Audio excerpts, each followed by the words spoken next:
Today we'll talk about federalism, or the shared powers between the national and state governments. We often talk about the national government as a federal government, but because federal is sort of the concept we're talking about today, we'll refer to the national government as that way rather than as a federal government, but the terms are used interchangeably. Federalism is shared powers. Remember, the states were the original units. They were the 13 colonies, the 13 states, the United States of America, the Articles of Confederation that were the loose confederation of these states. So many powers and many functions were those of the states. Roads, mental health, prisons, courts, welfare, education were all state and local functions carried out by the states. But the balance changed with Franklin Roosevelt, who created national programs through the Congress to help individuals during the Great Depression. Social Security, old age assistance, unemployment insurance, all programs designed to assist individuals who had lost their ability to work during the Great Depression.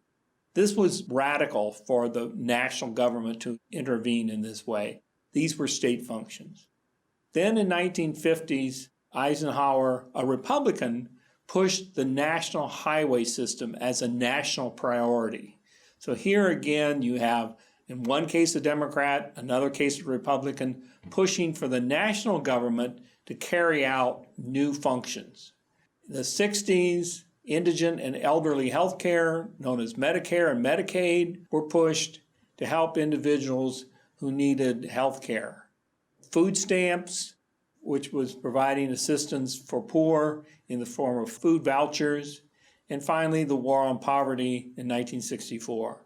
So these were all ways in which the national government grew over the states in functions. Federal taxes dominate.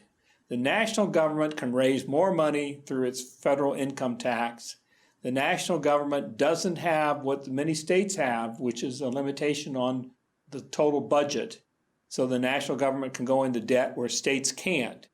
So the Democrats especially pushed national priorities.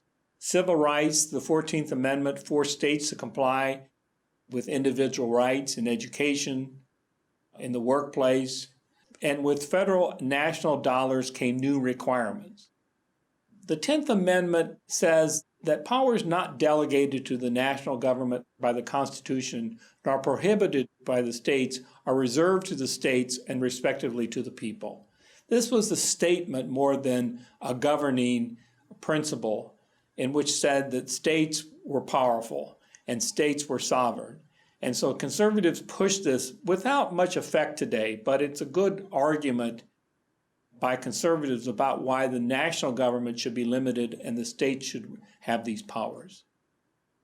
So the direction is that the 14th Amendment expanded national powers over the states to protect the rights of individuals.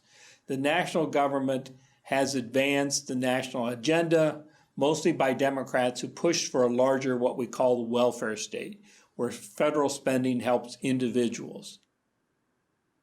Another way to think about this is the federal money speaks.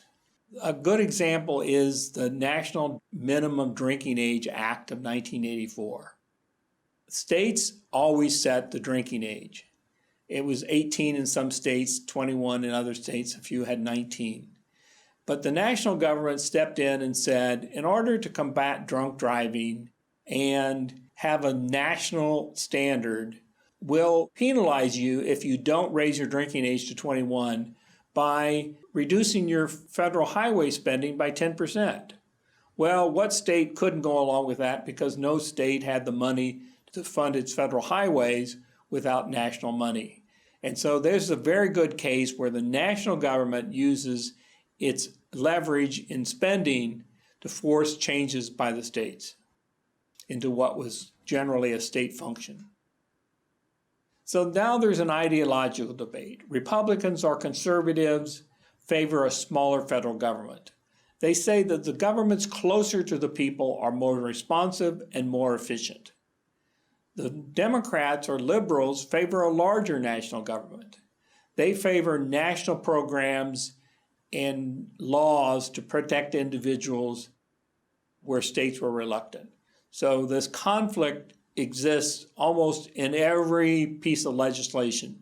Conservatives who say, limit the size of the government, let the states do it, let the states have discretion, and the Democrats who say, no, we have to have a uniformity and a national goals. So there we have sort of the arguments of federalism. Shared powers between the original states and the national government. If we said who has the upper hand today, we'd have to say the national government with its larger federal revenues and its control of the national laws is pushing for greater control and greater national priorities. So the next time we'll talk about some of the founding principles that underlie many of the things we've talked about to date.